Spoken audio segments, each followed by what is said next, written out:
والصلاة والسلام على سید الانبیاء والمرسلین اما بعد فاعوذ باللہ من الشیطان الرجیم بسم اللہ الرحمن الرحیم۔ الحمدللہ الہادی پروگرام میں پچھلے ہم نے پروگرام سے اچھی اور بری صحبت کے بارے میں کلام کا آغاز کیا تھا کہ اچھی صحبت کی کیا برکتیں ہیں اور اللہ تبارک و تعالی نے اس کے بارے میں کیا ارشاد فرمایا،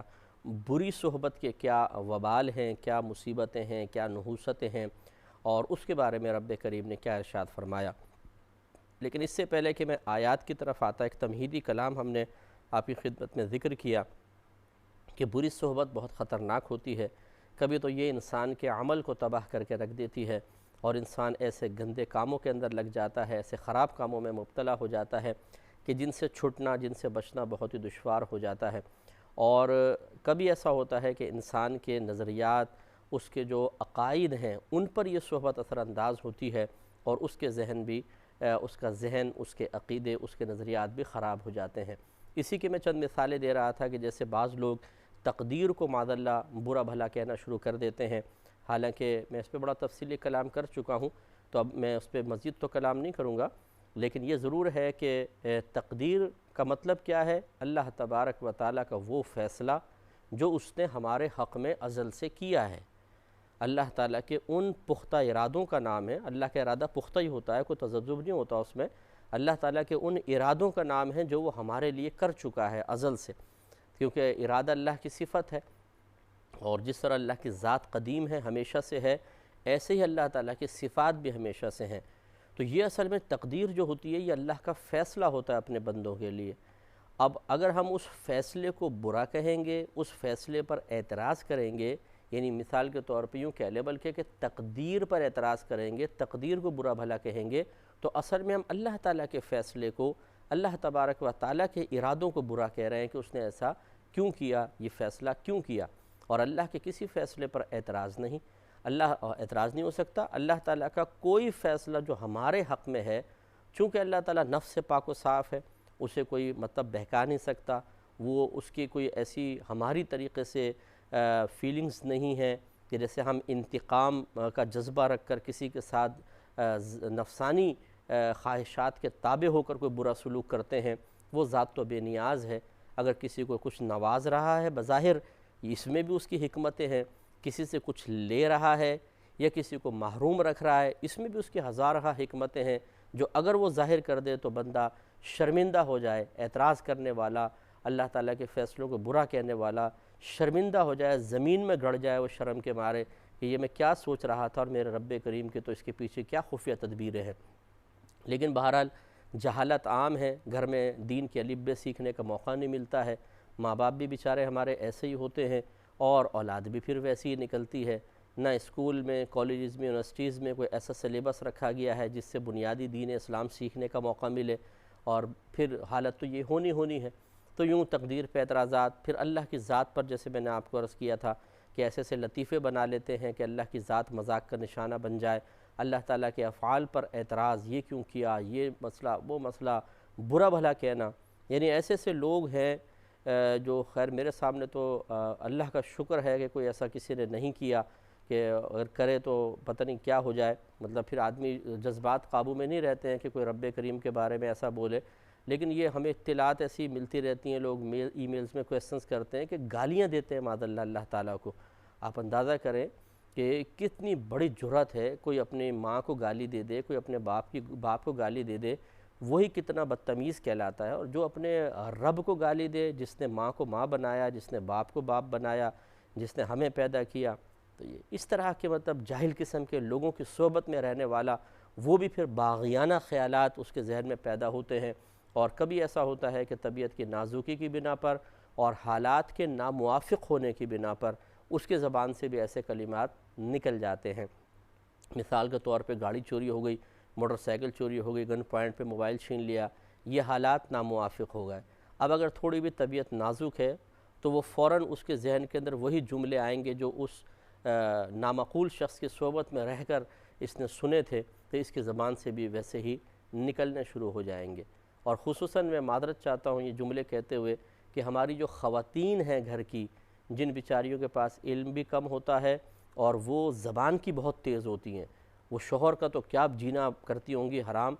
تو کہ وہ زیادہ بولتی ہیں اللہ تعالیٰ کے اوپر، تھوڑی تھوڑی بات کے اوپر فوراً مطلب جملے کہنا شروع کر دیتی ہیں، اور ان کو اگر آپ سمجھانے کی کوشش کریں تو وہ آپ سے الٹا لڑ کر، اگر وہ کفر اختلافی بھی ہوتا ہے تو اس کو اتفاقی کی طرف لے آتی ہیں، کہ اتنا پھر بک بک بک بک کرتی ہیں کہ ان کے اوپر کفر کا اطلاق ہو جاتا ہے بعض اوقات۔ آپ دیکھیے کہ آج آپ اگر عدالت میں جا کے ایک جج کے خلاف کچھ بول دیجئے، عدالت میں آپ اونچی آواز میں بولیں، تو یہ عدالت کے ادب کے اور تعظیم کے خلاف ہوگا، آپ لائق سزا ہو جائیں گے۔ تو یہ ملکی قانون بھی ایسا ہے کہ وہ تعظیم سکھاتا ہے کہ بھی فلاں شخص کا ادب کریں، فلاں مقام کا ادب کریں، تو پھر اللہ تعالیٰ کا کوئی ادب احترام نہیں ہے۔ اسی طریقے سے بعض لوگ ہوتے ہیں جو رحمت کونین صلی اللہ علیہ وسلم پر معاذ اللہ مختلف طریقے سے اعتراضات اور آپ کی ذات میں تنقیص کے پہلو نکالنا، اللہ تعالیٰ معاف فرمائے۔ رحمت کونین صلی اللہ علیہ وسلم یقیناً ایک بشر ہیں، تمام انبیاء علیہ السلام بشر ہیں، لیکن آپ کی بشریت ہماری طرح نہیں ہے، ان کی بشریت بہت کامل ہوتی ہے۔ تو نبی پر اعتراض کرنا آپ کی کسی فعل پر، کسی چیز پر، یہ بالکل قطعاً غیر مناسب ہے۔ بعض جاہل قسم کے لوگ ایسے نظر آئے ہیں، یار یہ نبی کریم نے کیوں کر دیا، یوں کر لیتے تو کتنا اچھا ہو جاتا۔ واہ سبحان اللہ! ہمارے آقا صلی اللہ علیہ وسلم کے بارے میں علماء کہتے ہیں کہ اللہ تعالیٰ نے جتنی عقل پیدا فرمائی، عقل کے اگر 10 حصے کر دیے جائیں تو 9 حصے رحمت کونین صلی اللہ علیہ وسلم کے پاس، اور ایک حصے کو اللہ نے پوری کائنات میں تقسیم کیا ہے۔ آپ اندازہ کریں کہ اتنے ذہین اور سمجھدار تھے، لیکن ہمارے آقا صلی اللہ علیہ وسلم نے اگر کوئی بھی فیصلہ کیا ہے تو اچھی طرح یاد رکھیں کہ آپ اللہ تعالیٰ کی مرضی کے تابع تھے، آپ مشیت الہی کو اپنے پیش نظر رکھتے تھے۔ ورنہ میں آپ کو خدمت میں عرض کروں کہ ہمارے آقا صلی اللہ علیہ وسلم کے بدن مبارکہ میں دنیاوی 4000 مردوں کی طاقت تھی، 4000 مردوں کی طاقت۔ آپ اندازہ کریں جس میں 10 مردوں کی طاقت ہو، وہ کسی کے منہ پہ ایک مکہ مار دے تو اس کی حالت کیا کر دے گا۔ وہ پہلوان جیسے ہوتے ہیں یا باکسر ہوتے ہیں، ان کے مکے میں 10-5 آدمیوں کی طاقت تو جمع ہوگی نا، تبھی وہ ایک کسی عام آدمی کو مار دے تو شاید وہ مر ہی جائے، اور جس میں 4000 مردوں کی طاقت، اس کی طاقت کا اندازہ دیکھیں۔ تو اگر کوئی بھی جہاد میں سرکار کے ساتھ نہ ہوتا، آپ اکیلے تلوار لے کر نکل جاتے، تو آپ بتائیے کہ اگر آپ 100 فٹ لمبی تلوار بھی بناتے، 100 فٹ لمبی، تو کیا وہ 4000 مردوں کی طاقت رکھنے والا آدمی اس کو نہیں اٹھا سکتا؟ اور آپ دور سے یوں چلاتے تو سارے کافروں کے سر اڑا دیتے۔ اور پھر ہر نبی مستجاب الدعوات ہے، وہ جو دعا کرتا ہے اللہ تعالیٰ اس کو قبول فرما لیتا ہے۔ تو آپ اگر کافروں کے لیے دعا فرما دیتے، ان کے خلاف دعا کر دیتے، سب ہلاک بھی ہو سکتے تھے۔ لیکن کیوں ایسا نہیں ہوا؟ اور میری جو تحقیق ہے اور جو علماء نے لکھا ہے کہ ہمارے آقا صلی اللہ علیہ وسلم نے اپنے دست مبارک سے کسی کافر کو بھی قتل نہیں کیا ہے۔ صحابہ کرام نے بالکل جہاد کیا ہے، سرکار نے اپنے ہاتھ سے نہیں کیا ہے، یہ بھی سرکار کا ایک کمال ہے۔ تو آپ بتائیے کہ اتنے مطلب ہمارے آقا صلی اللہ علیہ وسلم تمام چیزیں اللہ نے جو آپ کو صفات دی تھی ان کو رکھنے کے باوجود جب نہیں کر رہے ہیں، دعائیں نہیں کر رہے ہیں ان کے خلاف، اس طرح طاقت کا استعمال نہیں کر رہے ہیں، تو اس سے واضح ہوتا ہے کہ آپ اللہ تعالیٰ کی مشیت اور مرضی کے تابع تھے۔ جہاد میں اللہ کی جب مرضی اور مشیت یہی تھی کہ بعض صحابہ شہید ہو جائیں، بعض زندہ رہیں، جیسے بدری صحابہ، تو ان کو دیگر صحابہ پہ فضیلت عطا فرمانی ہے، تو پھر کیسے سرکار اللہ تعالیٰ کی اس مشیت کو باطل کر دیتے کہ اللہ کی مرضی کے خلاف سب کو ہٹا کے چلو جی میں جاتا ہوں، اور آپ آرام سے سب کو ہرا سکتے تھے۔ اس چیز کو سمجھنے کی ضرورت ہے، لیکن جاہل لوگ نہیں سمجھ پاتے، وہ نبی کریم صلی اللہ علیہ وسلم کے فیصلوں پہ اعتراضات، آپ کی ذات پر اعتراضات، یہ غلط ہے۔ تو ایسے لوگوں کی صحبت اختیار کرنا، ایسے کسی شخص کی صحبت اختیار کرنے سے پھر انسان کے نظریات خراب ہوتے ہیں، عقیدے بگڑتے ہیں، اور ایسا ہوتا ہے۔ تو لہٰذا خلاصہ کلام یہ ہوا کہ بہت ہی احتیاط کرنی چاہیے انسان کو کہ وہ کس کی بات سن رہا ہے، کس کے پاس اٹھ رہا بیٹھ رہا ہے، کس سے مل رہا ہے، کس سے مطلب نشست اور برخاست رکھتا ہے۔ خود اپنا بھی محاسبہ کرنا چاہیے، اپنے بچوں کے بارے میں بھی غور و تفکر کرنا چاہیے، اور اللہ تعالیٰ کا اس سلسلے میں حکم اچھی طریقے سے سمجھنا چاہیے۔ ہم آیت کی طرف آتے ہیں۔ اللہ تعالیٰ ارشاد فرماتا ہے کہ وَإِذَا رَأَيْتَ الَّذِينَ يَخُوضُونَ فِي آيَاتِنَا، یہ سورہ انعام کی آیت نمبر 68 ہے۔ اللہ تعالیٰ فرماتا وَإِذَا رَأَيْتَ، اور یہ اس میں جو خطاب ہے وہ ہر سننے والے سے ہے یا ہر قرآن پڑھنے والے سے ہے، اسی لیے اس کا ہم ترجمہ یوں کریں گے کہ اے سننے والے، وَإِذَا رَأَيْتَ، اے سننے والے، الَّذِينَ يَخُوضُونَ فِي آیاتنا، کہ اے سننے والے جب تو دیکھیں ان لوگوں کو کہ جو ہماری آیات میں پڑھتے ہیں کا مطلب ہماری آیات کے اندر غور و غوص کرتے ہیں لیکن فساد کے اعتبار سے، تو فَأَعْرِضْ عَنْهُمْ، تو ان سے منہ پھیر لے، حَتَّى يَخُوضُوا فِي حَدِيثٍ غَيْرِهِ، یہاں تک کہ وہ کسی دوسری بات پہ مشغول ہو جائیں۔ یعنی یہ ان لوگوں کے بارے میں تھا کہ جب وہ آیات سنتے تھے تو اس میں پھر الٹے سیدھے تبصرے کرنا، الٹے سیدھے اس سے نکات نکالنا، ان پہ الٹے سیدھے کمنٹس دینا۔ تو اللہ تعالیٰ نے ارشاد فرمایا کہ اے سننے والے جب تو ان لوگوں کو دیکھے جو ہماری آیات میں غلط قسم کی نگاہ ڈال کر ان پہ غلط قسم کے تبصرے کرتے ہیں، ہنسی مذاق کرتے ہیں، تو ان سے دور ہو جاؤ، حتیٰ یخوضوا فی حدیث غیرہ، جب تک کہ وہ کسی اور بات میں مشغول نہ ہو جائے۔ اور پھر فرمایا وَإِمَّا يُنْسِيَنَّكَ الشَّيْطَانُ،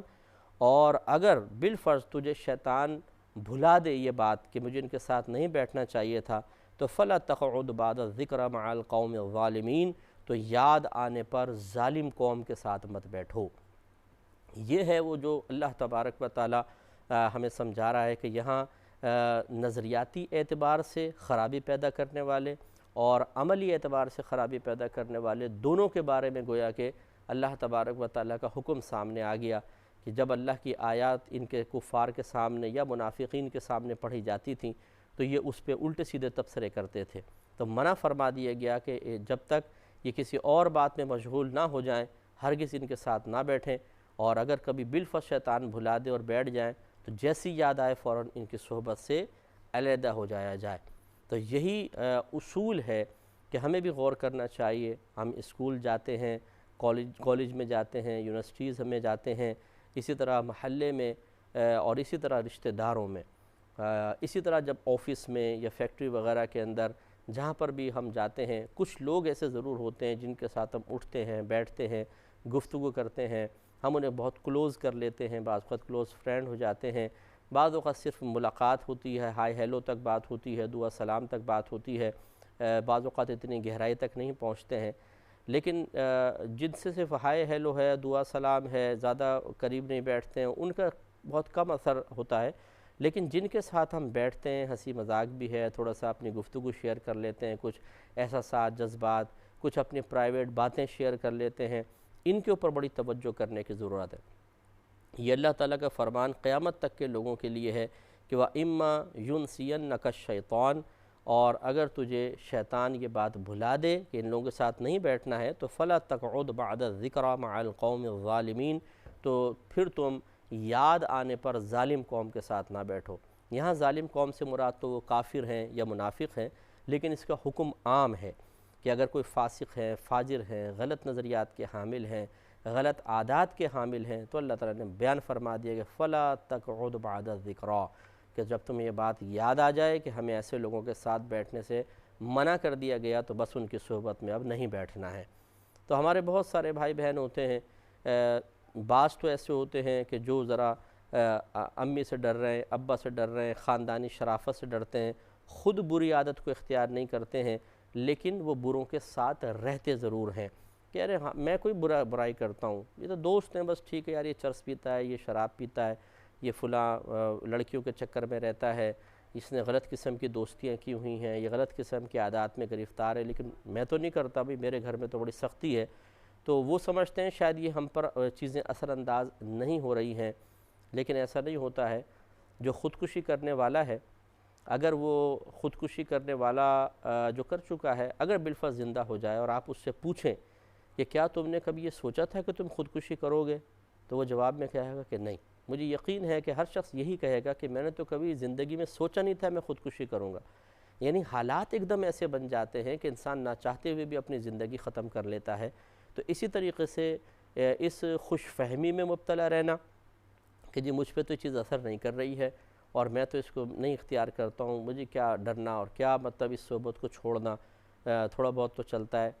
ایسا نہیں ہے، ہمیں بچنا ہی چاہیے، کیونکہ کبھی بھی وہ چیز ایسے انداز سے اثر انداز ہوگی کہ ہم چاہتے ہوئے بھی اس سے نہیں بچ پائیں گے۔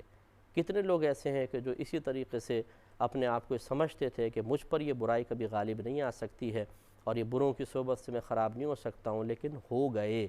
اور ہو جانے کے بعد پھر واپس پلٹنا یہ بہت مشکل ہو جاتا ہے۔ تو کیوں اپنے آپ کو آدمی ایسی آزمائش میں ڈالے؟ اس مختصر ترین زندگی میں اپنے آپ کو جان بوجھ کے اس طرح کی آزمائشوں میں ڈالنا حماقت ہے۔ اس میں اللہ تعالیٰ کو راضی کریں، اس کے رسول کریم صلی اللہ علیہ وسلم کی اطاعت کریں تو انشاءاللہ آخرت بہتر ہوگی، نہ یہ کہ اس طرح اپنے آپ کو ان عذابات میں مبتلا کریں۔ اس پہ انشاءاللہ کلام کریں گے نیکسٹ پروگرام میں بھی۔ وآخر دعوانا